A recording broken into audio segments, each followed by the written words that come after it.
That's the problem. You're still being duped by the fucking stupid framing.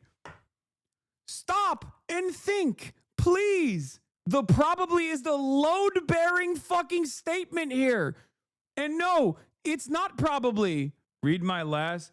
Easy way to explain this to the dumbasses. There are 42 million SNAP recipients. 37% are white. There are 15.5 million white SNAP recipients. There are 99,000 Afghani SNAP recipients. 45% over the 220K Afghan population. There are 156 white people on SNAP for every one Afghani on SNAP. In any case, let's move on. Trump says he's reached a deal with China's Xi. Here's what to know. From President Trump at his meeting in China, he says he reached a temporary truce in his trade war. That after meeting with China's Xi Jinping last evening. But before the meeting, the president also made an announcement about nuclear weapons, an announcement that could be seen as a provocation. Ed O'Keefe is at the White House covering it all for us. Ed, good morning. A lot of questions here. There sure are, Tony. The president's on his way back here, but that meeting with Xi Jinping was the grand finale and main event of the president's week-long trip to Asia. The leaders of the two largest economies talked for over an hour and 40 minutes. The president says the U.S. can sign a trade deal with China, quote, very soon after they settled some key issues. Trump went to China before you. This is true, but hopefully his advocacy for the Chinese century of prosperity is going to allow me to have a more comfortable trip in the glorious nation of the People's Republic of China. Okay, that makes me happy. He did this in Korea, but in his heart he was in China.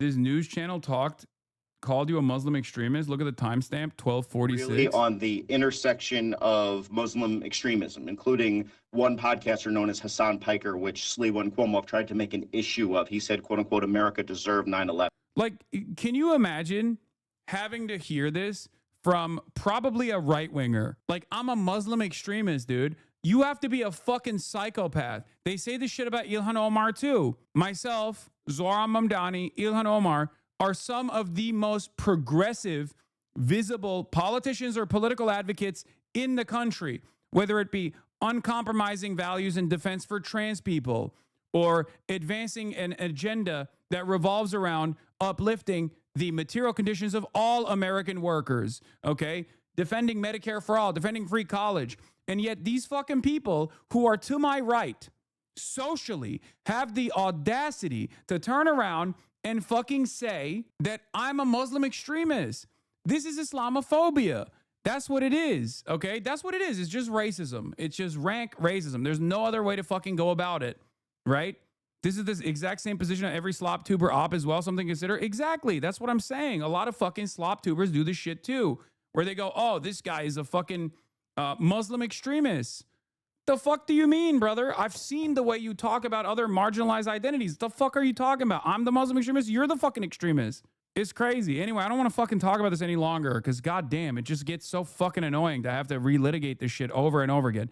We're moving on. We're talking about American century of humiliation versus Chinese century of prosperity.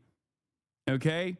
And we're going to have a very successful meeting, I have no doubt. In their first face-to-face meeting since 2019, President Trump and Chinese President Xi Jinping greeted each other warmly as they met for much-anticipated trade talks. It's a great honor to be with a friend of mine. After imposing retaliatory tariffs for the last 6 months, Trump now says they have a deal. We'll talk about Prince Andrew as well. Pretty soon. We have a deal. Now, every year we'll renegotiate the deal, but I think the deal will go on for a long time. Well, yeah, U.S.-China trade deal, baby. I love this, okay? I love this. Trump is a fake demon, okay? 100%. But it's really funny because this is the most Trumpian move.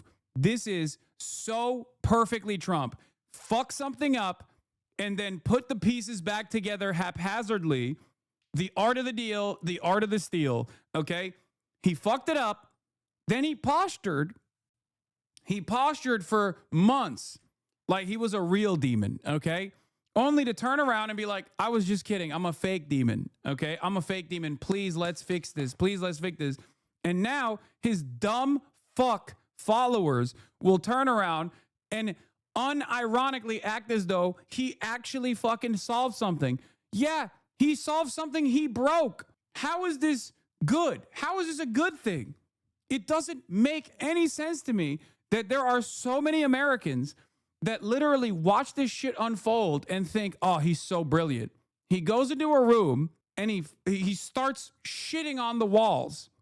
You say, what the fuck are you doing? You're shitting on the walls and you're smearing your dookie on the walls.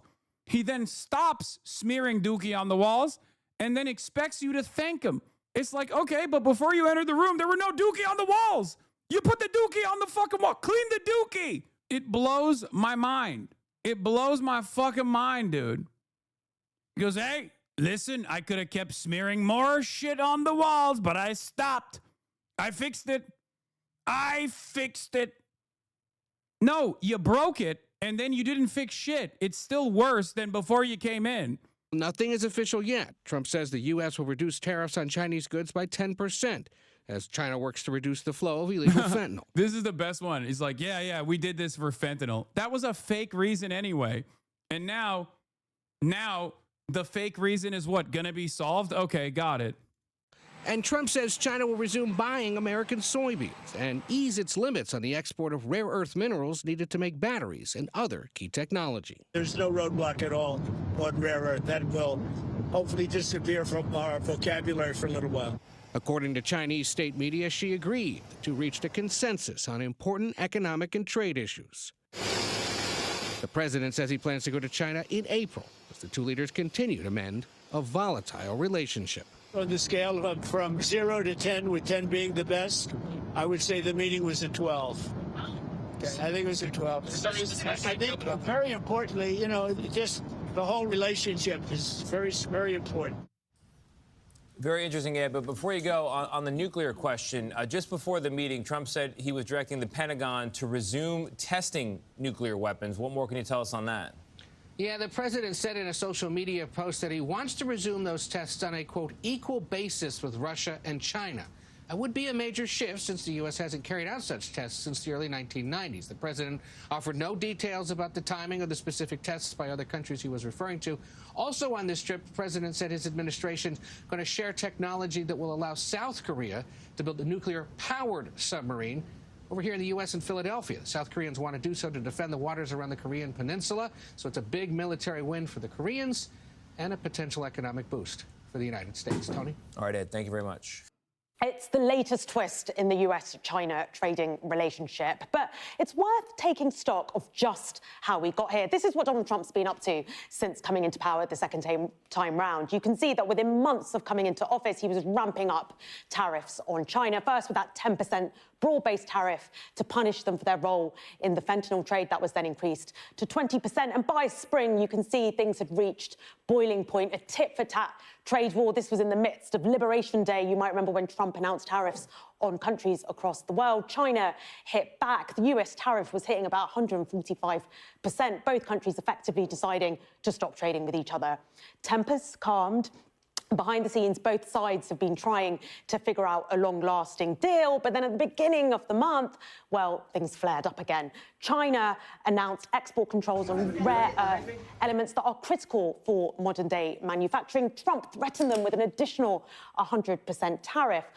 Well, we've heard today that again, things have calmed down, talks have gone well, and Trump actually announced that he would reduce that 20% fentanyl tariff to 10%. So that's where we're at now. But as you can see, the state of things, the average tariffs are still higher than they were at the beginning of the year. And we can see how the new baseline has shifted in this next chart as well, how the new normal has shifted. In his first presidency, Trump was very much focused on targeted tariffs on things like electricals, solar panels, and steel. These are kind of the amount of goods that are under the purview of tariffs. Biden didn't really change things too much, but nor did he row back. And then second time round, where you can see Trump has ratcheted things up. Now everything is subject to a tariff. We're at 100%. When we talk about tariffs, as we know, this isn't all about tariffs. It's also about export controls. And here, rare earth elements is something, as I mentioned, China is really weaponizing. The US, for their part, can control computer chips and the export of computer chips to China, particularly NVIDIA's AI chips. Yeah. By the way, there was one quote that I read of Xi Jinping giving up TikTok and using that as like a leverage point in the deal. And he literally said, I didn't care much for TikTok. It felt like digital opiates for me. Which is funny because that's what I've said about TikTok in terms of like how it entered the American marketplace. He straight up, he was like, I don't really care much for TikTok. It always struck me as digital opiates, which is, it's true. And not only is it true, but what's interesting about it is that like they don't have it in China. That's what I've always pointed to with respect to TikTok, where I was like, they quite literally see TikTok. Here it is. If they thought TikTok was a useful tool, they would have the same exact thing in China. But Douyin is far more controlled. Okay. And I think you will see more and more people come to terms with the walled garden approach, or the Chinese firewall, the great digital firewall, as a necessary thing. The worse our AI-induced hallucinating masses get due to unlimited amounts of internet. But yeah, here he said it right here. The concession was TikTok. The quiet calculation, balancing pressure with appeasement, now forms the bedrock of China's strategy. In the tense lead up to trade talks in Madrid this September, Xi knew he needed to offer a concession to get what he truly wanted: summits with Trump to hash out issues one-on-one. The concession was TikTok. For Trump, forcing the sale of the high-profile app was a populist victory framed around national security. For Xi, however, the app was a low-cost bargaining chip. He had privately dismissed it as spiritual opium, according to the people close to Beijing, and viewed it as an easy sacrifice to secure the continued dialogue China needed. As a result, Xi set the stage for a series of summits with Trump. This happened already. After the meeting next week in South Korea, Beijing hopes to arrange a Trump visit to China early next year, and finally a Xi trip to the U.S. in late 2026. Perhaps unsurprisingly, I haven't seen many media outlets report accurately on the deal reached between Trump and Xi today, most forgetting to mention crucial aspects of it, and almost all failing to contextualize the 47% tariff figure quoted by Trump. Let me try to detail as accurately as I can, drawing from sources from both sides. On the Chinese side, I mostly use China Ministry of Commerce statement issued today at 3 p.m. Beijing time, so roughly 1 hour and a half after the deal was concluded. And on the U.S. side, I use statements by Trump himself and others present in the meeting. The key terms: the U.S. will remove the so-called 50% rule that it implemented in September for 1 year in exchange of which China will suspend the rare earths exports controls for 1 year. The removal of the 50% rule is absolutely key, yet almost no media reported on it, only mentioning that China had agreed to suspend its rare earth exports controls for 1 year. Worth mentioning, this is another thing that I said. I don't think that China was actually going to use the nuclear option of refusing to offer America rare earth minerals. If you recall, I told you that they were simply posturing to show the amount of leverage that they do actually have, but they wouldn't actually hit the maximalist position here, because that would end up threatening the long-standing trade relations that they have with all of their other partners, as they are currently the monopoly. Okay, they are the monopoly. They have a monopoly on the manufacturing and the refinement and the procurement, pretty much, of these rare earth metals. As a reminder, the 50% rule was the main reason why China retaliated with the rare earths export controls. It was a huge escalation by the U.S. as it effectively increased the number of Chinese companies on the entity list by 14 times, from 1,400 companies to 20,000, meaning 14 times more Chinese companies cut off from the Western financial system, forbidden to use USD, etc. It was also the key trigger for the next Peria debacle that's currently occurring in Europe. Remember, America's main power is that it's the global reserve currency. China's main power is that it's the global manufacturing hub. Oh my God, chat, why are we acting like Hasan is Doctor Strange? He just gave his opinion. Goddamn, just grow up. Yeah. Your take was China will pretend to be awed by Trump to make him feel good. China instead made the world realize who won.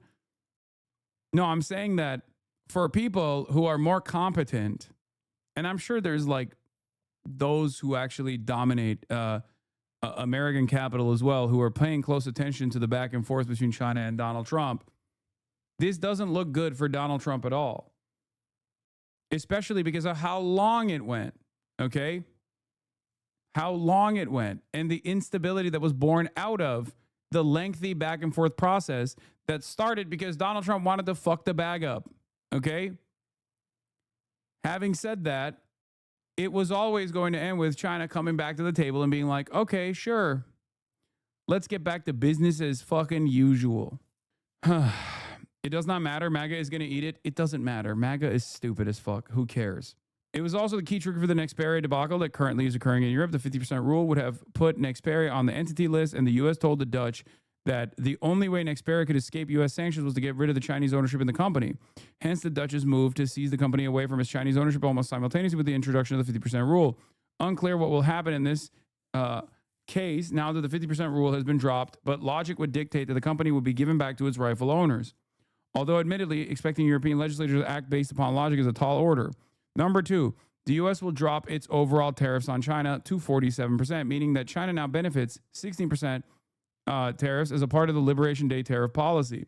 Of course, Trump would mention the overall number to make it sound like he didn't cave on his Liberation Day tariffs, but when one looks into the details, China actually negotiated him down to approximately 16% on his Liberation Day tariffs, down from the initial 34% and way down from the 125% peak. And they got the so-called fentanyl tariff cut by half on top of that. How so?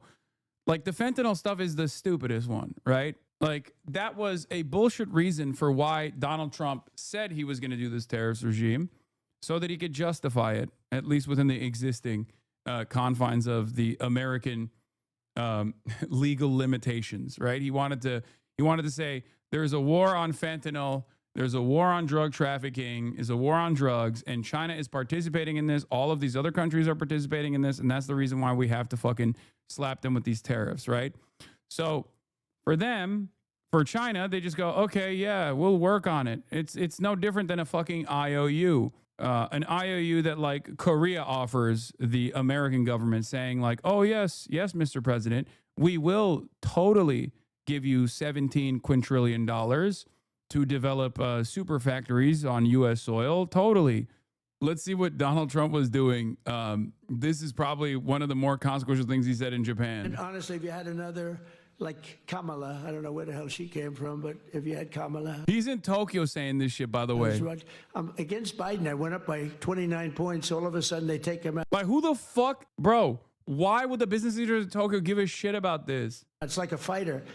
He's losing the fight. They replace him in the middle of the fight. They gave me a new one. They gave me Kamala. I went from Joe to Kamala. But if she got in, I don't think there'd be nobody in this room. You wouldn't be doing anything. You'd be elsewhere doing things. And wouldn't be the same. But you have a great partner now in the United States getting you started, and you will have everything done very, very quickly. Record time, as fast as, I think, much faster than maybe any other country, other than China.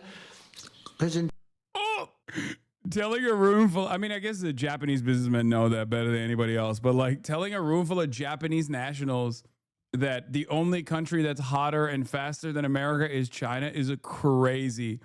That is like, that's a political gaffe, man. China, you have a good system also. You have a system where President Xi can approve it immediately.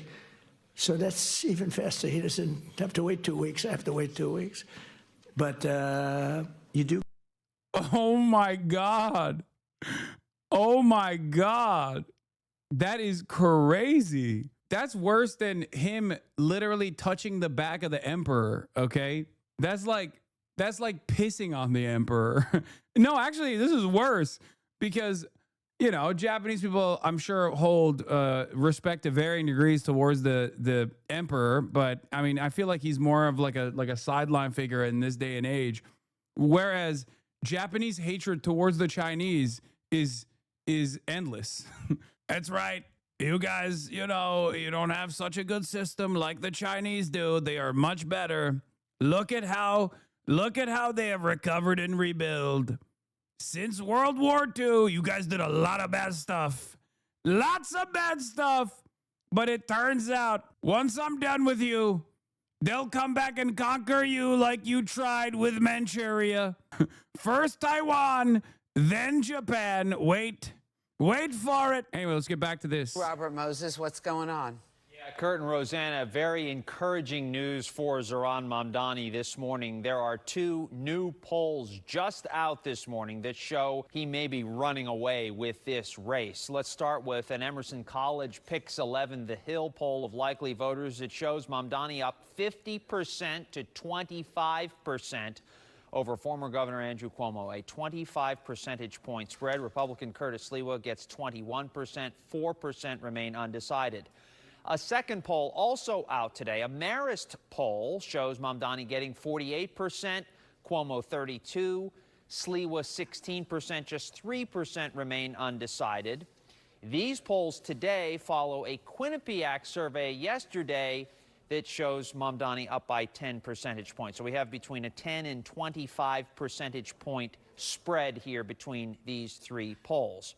The United Bodegas of America yesterday endorsed Mamdani despite expressing concerns over the summer that his plan to open city-run grocery stores could put bodegas out of business. Mamdani says not to worry, there is room for both sorts of establishments in the city.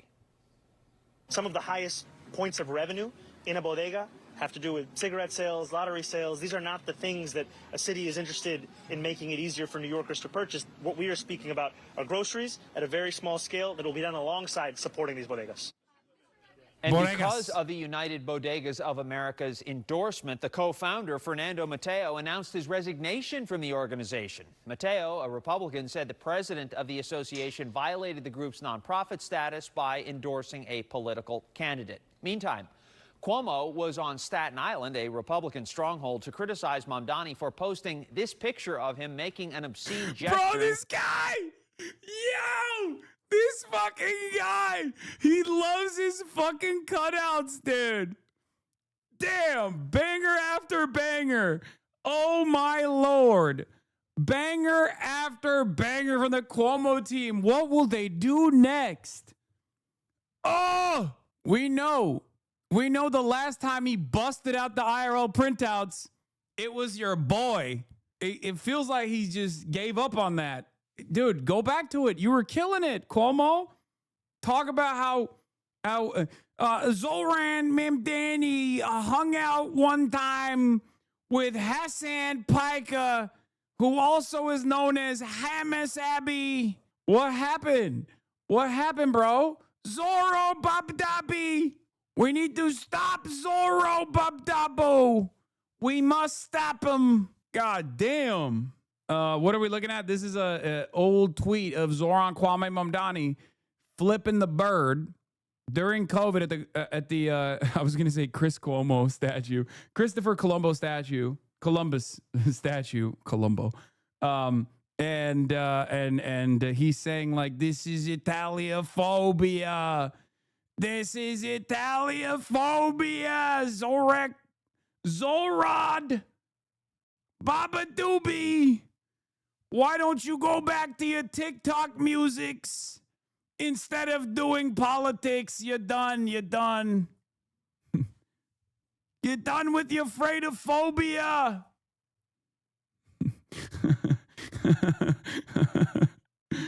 Yeah, Italiaphobia is no laughing matter. In front of a statue of Christopher Columbus back in 2020. Cuomo says it's offensive to Italian Americans. The former governor.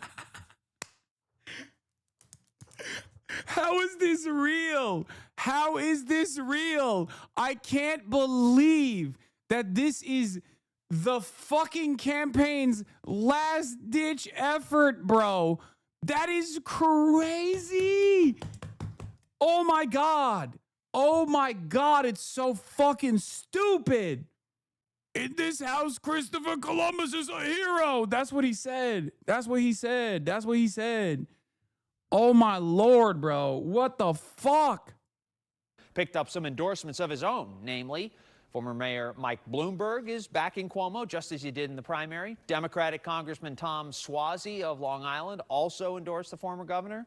So, too, did Hudson Valley Congressman Mike Lawler, who's a Republican, who called Cuomo, quote, the lesser of two evils. And speaking of Republicans. Can you think of, like, and I mean this sincerely, can you think of a single New Yorker that would be like even in fucking Staten Island, where they'd be like, which one is a better campaign message? Fast and free buses, universal child care, rent freeze for rent control departments, or like, the versus we must protect Christopher Columbus and his integrity. Like, this is so unimaginably stupid. Who the fuck would vote for that?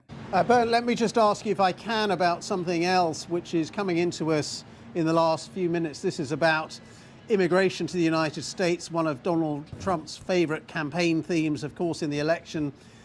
He has set the refugee admission ceiling at 7,500 for next year, for the fiscal year 2026.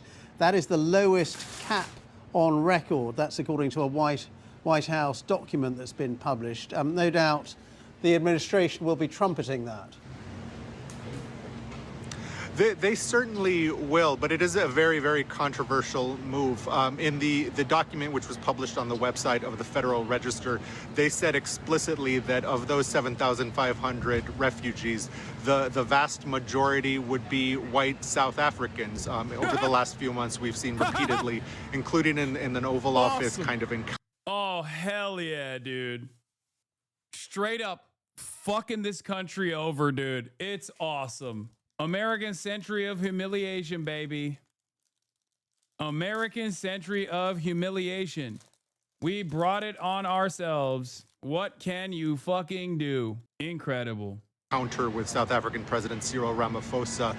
The Trump administration repeat claims, which they provided no evidence that white South Africans are facing genocide in their country. Already, refugee advocates who have seen this move coming for quite some time have said that this is very unfair to other persecuted minorities around the world. Even former U.S. allies in Afghanistan and in the Middle East, they're essentially not allowed to come as refugees, and the Trump administration has opened the door very specifically to this one group of refugees from South Africa. Okay, Bernd Boosman, our senior reporter in Washington, thank you very much indeed. Hello. All right. JD Vance got fucking cooked. JD Vance got absolutely cooked at the Turning Point USA conference thing that he did last night by a bunch of right-wingers too, nonetheless. Very cool stuff. Why is the president taking on the role of a podcaster? I do not know. It's just podcaster world. I was talking to someone else about this, but I can't help but notice that like sometimes I think like I forget who I was talking to, but I was talking to someone about this where we were conversing about how stupid it is that JD Vance knows who I am or like knows the intricacies of drama that I get involved in. And this person brought up the fact that, yeah, well, for these guys, being a podcaster is the best possible job you can have. And it's kind of true. All the podcasters that work in the admin hate their lives now. Dan Bongino is on the fucking verge of suicide because he dropped his cushy job hawking dick pills and cryptocurrency to go actually do an honest day of work as a deputy director of the FBI. Podcasting is seemingly the ultimate job for these guys. Mr. Vice President, thank you so much for giving this opportunity to talk here today. I did not agree with many of the things that you said right ahead of this, but I don't think that's my point to discuss here. What I want to ask is, you are married to a woman who is not Christian. In her Wikipedia, I mean, I just looked that up. I wanted to know what her faith was. I didn't know this before. But she still calls herself Hindu. You are raising three kids in interracial, cultural, racial, religious household. How are you maintaining or how are you teaching your kids not to keep your religion ahead of their mother's religion? Or how are you teaching them that your kind, they're that kind who got here just few years or few decades ago is different or is better than your mom's kind who got here just a generation before. How are you balancing that? And when you talk about too many immigrants here, when did you guys decide that number? Why did you sell us a dream? You made us spend our youth. What do you mean? What the fuck is this question? She's popping off, dude. My queen.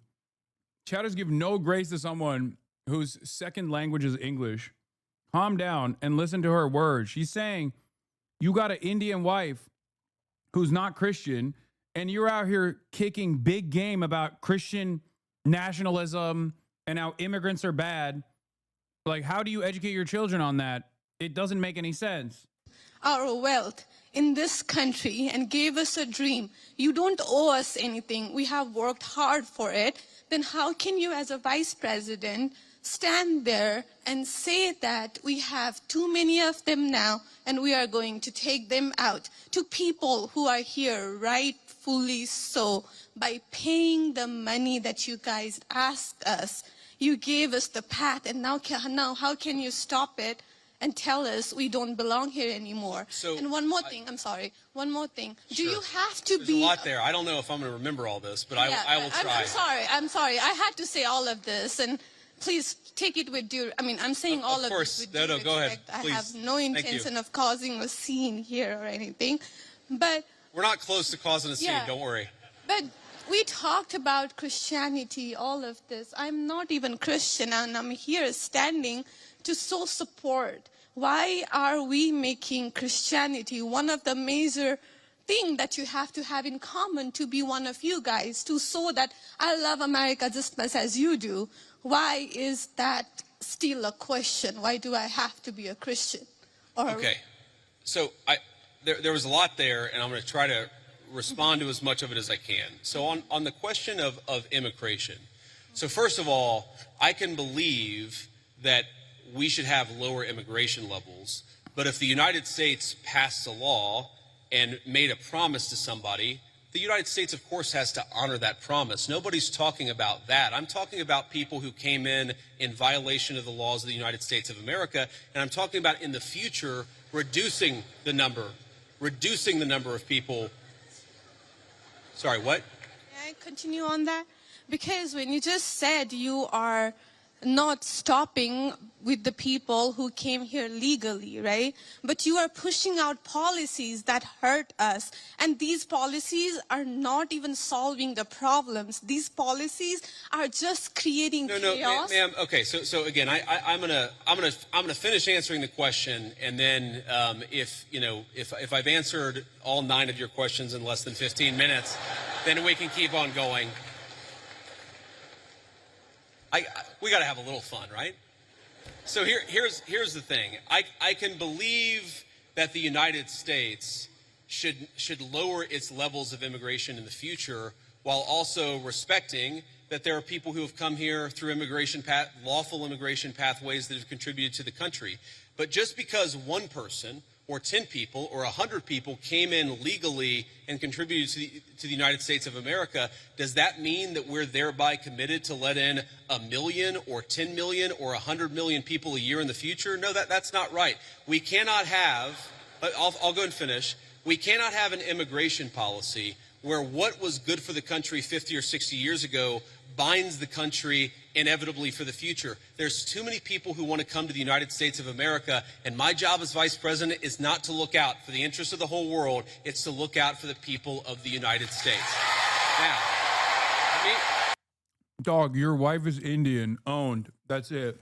Do you feel like your wife is here taking advantage of American prosperity, or do you feel like your wife has contributed to American prosperity? That's the question. For white people who are coping about their position in society, that's the problem. Racist people think Indians, Muslims, whatever, brown people, black people, they come into this country and they take advantage of it. That's not the case. That's not the case at all. And it's so, I would say it's a deep shame that he won't even factor that into his conversation here and use his own personal experience with a loved one to say like immigrants make this country great because he can't say it. But that is the reality. He's so shameless. There's this one as well. This is from the same lady who first posted the AI. This lady might be a fucking bot herself, actually. Now that I think about it, America spends $7.8 billion monthly on SNAP. If illegals were removed from SNAP, the cost would reduce 70%. If all benefits were cut off, they would leave. 45% of all Afghanis living in America receive free food from you. Is this your American dream? Because it sure isn't mine. Food stamps by ethnicity. What the fuck? Wait, what am I looking at? Yeah, white with the American flag next to it, only 8.6% of food stamps. What is this, bro? Grok, is this true? Wait, let's see what Grok said. SNAP spending averages around $8 billion monthly. So the figure is close. Undocumented immigrants are ineligible for SNAP benefits directly, though mixed status households with eligible U.S. citizens like children can receive aid. Meaning removal wouldn't slash costs by 70%. Non-citizens account for under 10% of recipients per USDA data. High welfare use among Afghan refugees exists due to the eligibility rules and low incomes. But the 45% SNAP figure stems from unverified viral claims rather than official stats. Refugees often qualify after initial periods. Cutting benefits might deter some migration, but evidence is anecdotal. What is this? I'm all for tightening down hard on illegal immigration, but we literally bombed the fuck out of Afghans for 20 years. So yeah, if anyone deserves free food from me, it's probably them. Oh my God, this is a woke Republican? No, these guys hate Grok too. They think Grok is woke because it's still literally geared off of existing search engines. So yes, of course, because unfortunately for many Republicans, the truth does have somewhat of a left bias, somewhat of a woke bias, if you will. Don't worry, Elon will tweak it again. So the Grok says that yes, Afghans are the only people that use the SNAP benefits and no one else. Wait, Israeli higher than white? Oh my God. Wait a minute. Indian at 4.4%, Pakistani at 13%. I kind of feel like I know where this graph was written. Now, I know Indians in America are some of the wealthiest minority groups in this country, but let's just say this is awfully suspicious.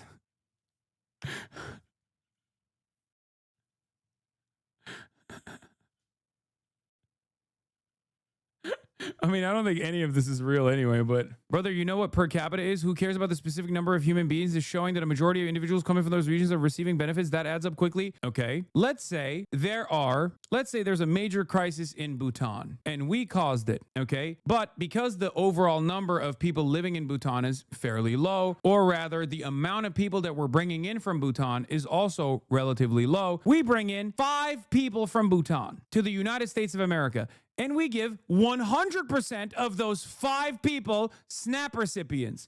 Would your dumbass also fucking turn around and be like, well, 100% of people from Bhutan got SNAP recipients? Well, it adds up. No, you wouldn't, because you're not a fucking idiot, I hope. That's 100%. It's a big number. America has 330 million people on U.S. soil, and you're talking about 100,000 refugees, brother. Refugees that we displaced. These are people who worked alongside the U.S. Armed Forces in many instances. You are issuing a gripe over 0.006% of the population. That's why the bigger the number, the more dangerous it is, doesn't fucking work. And you are just trying to justify your over time this will add up quickly. No, it won't. Do you want to know why it won't? Because, number one, how many Afghan nationals do you think we could bring into the United States of America? 66% of the country is white, okay? 66% of the country is white. White people comprise, according to these numbers, white people overall are 35% of overall SNAP recipients, okay? Are you fucking stupid? Do you think we're going to bring in 100 million Afghan nationals into U.S. soil? Do you think we're going to bring 20 million Afghan nationals to U.S. On U.S. soil? In order for the overall number to add up to the number of white recipients of SNAP, we would need to bring in tens of millions at the same percentage. We would basically need to take everyone from Afghanistan, bring them to the United States of America, and give this at the same percentage, give them SNAP. What the fuck are you saying? It adds up. Yeah, you can fill a bucket with you know, little drips of water too. It's just going to take a long time. This is why the Republicans defund education. Is just alarming that this guy is looking at this number, saw me explain it, and still unironically turns around and goes, well, that's a big threat, though. I don't think you understand. It fucking adds up, big dog. No, it doesn't. It doesn't actually add up. Like, you are leaning into being duped by this fucking data point in the process of me explaining why this data point is stupid. It's awesome that you got owned by fucking Grandmaster Wizard, by the way. From personalfinancewizards.org. Grandmaster Wizard. I'm not arguing the specific one you've been discussing, but if you add up all individuals on this list that are greater than 20% per capita, that's probably a shit ton of people. No, dumbass, it's not. No, it actually isn't. That's the problem. You're still being duped by the fucking stupid framing. Stop and think, please. The probably is the load-bearing fucking statement here. And no, it's not probably. Read my last. Easy way to explain this to the dumbasses. There are 42 million SNAP recipients. 37% are white. There are 15.5 million white SNAP recipients. There are 99,000 Afghani SNAP recipients. 45% over the 220K Afghan population. There are 156 white people on SNAP for every one Afghani on SNAP. No, I don't think he's going to care about this. I'm just going to be honest with you. I don't think he cares about this at all. Okay, I'm going to try this one more time. Notice how the higher percentages on here are oftentimes smaller nationalities like Somali, Afghan, Iraqi. These are somewhat smaller populations overall on U.S. soil. The top 3 bars adds up more than 100%. That should tell you something. Yeah, if they knew how to fucking add, they would know. They would know what that means. The reason why these percentages are so high is because the number of total people on U.S. soil and the conditions that they come from in most circumstances, because they get refugee status, is pretty dire, but the number overall is very small. That's why the number big on there, okay? Number big on food stamp by ethnicity, okay? Because overall number adjusted to the entire population, very small. That's why I gave you a ridiculous example to help you comprehend it. Like, if there were 5 people from Bhutan that showed up on U.S. soil and they were all refugees and they all needed SNAP, they would get 100%. But you would probably not make the argument that this is a devastating impact on the overall SNAP budget. Okay? That just means small number of people from Bhutan. That doesn't mean a lot of fucking people causing a strain on the overall entitlements programs. Yeah, also 90% out of all SNAP recipients are also born on U.S. soil. Like, not even naturalized U.S. citizens, just straight up. Or no, I think it is 90% is naturalized and born U.S. citizens, right? Oh yeah, 89.4% are U.S. born citizens and 6% are naturalized non-U.S. citizens. Are very, very small. Yes. Also, why does it matter what type of person is getting food? I mean, it doesn't. The only thing that list, if you look at it, shows you is like who is coming from what kind of financial circumstances. Yeah, the percentages only told us the socioeconomic conditions of different ethnic groups in this country. But this type of shit is exactly how white people broadly were in favor of eradicating social safety nets, because as demonstrated by even chatters in here, they see a motherfucker that they suspect is not like them receiving SNAP benefits, albeit a tiny fraction of SNAP benefits in the grand fucking pile, and they immediately go, whoa, we gotta shut it down. We gotta shut it down. Afghan motherfuckers are receiving SNAP. Guess what, dude? You want to know what kind of capital burn we engaged in on the Afghan society? The fucking trillions of dollars that we spent on the global war on terror. It is not even marginal. The amount of food subsidy we pay for 100,000 Afghans on U.S. soil that have refugee fucking status, if that's even the goddamn number, as opposed to the trillions that we spent killing them. Fucking idiot. This is why none of you are going to get health care, okay? Because of dumb fucks like that guy who want to sound smart, but don't realize that they're just looking at the data that is leaning into their bigoted opinions. Jamel Hill says, I really wish y'all would just admit you hate low-income people rather than constantly bitching and complaining about how they shouldn't be afforded the slightest bit of dignity or convenience. Would it make you feel better if instead of getting to use DoorDash, let them walk to get their food? In fact, let's only allow them porridge and crackers, no salt, just tasteless communion wafers. Would that make you feel better about the roughly $40 a month that the average American contributes to funding SNAP? I just hate that, man. I just like, it's so gross. Like, there is definitely a decent number of people that are like just above that line of ever needing SNAP that think that they are somehow so much better than the people that do need it. They just can't put themselves in the shoes of someone else that is less fortunate than they are. And they just constantly lord over with this fucking unimaginable sense of entitlement. Like, it's so fucking nasty. It's such a nasty, stupid fucking way to behave. I don't understand it. Like, what are we doing here? The people that are also on these programs oftentimes exhibit a sense of shame regardless, which they shouldn't. They should not. And that's also part of the reason. This is the reason. Because Americans are so fucking gross and so self-interested. Like, this is the wealthiest nation on the fucking planet, dude. This is the wealthiest nation on the planet. And we can't even fucking feed our neighbors? Like, what are we doing? There's already another $6 billion additional funds.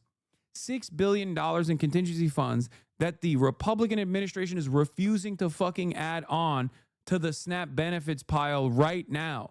They have it specifically for this moment. And they're claiming we can't use it because they want to fucking starve the poor. Yeah, over 50% are disabled or elderly. They got children. Like, you're talking about people who are going to not eat and skip a meal so they can feed their fucking children at a time when we're dumping $40 billion to Argentina so Scott Bessent's bestie can continue making money off of the Argentinian debt that he purchased many, many decades prior. Like, that's the reality here. We're spending hundreds of millions of dollars on this fucking fuck-ass ballroom, all this shit, unlimited billions to Israel. And dumb fuck Americans are literally like, oh, there's an American out there that's a little bit fucking broker than me. Fuck him. I hope he fucking dies. Like, that's the attitude that people have. It is so enraged. It's just so annoying. And the thing is, like, you don't need to suffer through the harrowing existence of being someone of the working class background that is objectively so poor that they need this kind of fucking needs these kinds of programs to survive. You shouldn't have to do that. You can just have basic empathy. You can just think a little bit, close your eyes and imagine yourself in that predicament. It's fucking gross, dude. And this is like, I could not comprehend it when Americans were doing this shit with like the student loan debt relief. Like, oh, I had to pay mine off. How come other people have to fucking, how come other people get it taken care of for free? That's unfair. It's like, dude, what do you mean? It's like a cancer patient. It's like cancer patients who survived cancer united to make sure that this new cancer treatment never actually goes out to market because they have to suffer through chemotherapy. So you also have to go through that and maybe you have a 50-50 chance of survival. How dare you? It's weird, man. It's weird as fuck that people that go through this struggle and go through these like the financial hardship of having to pay student loans, then turn around and say, well, it's unfair if other people don't go through that. Fucking race to the goddamn bottom, dude. It's so fucking annoying. It's unbearable.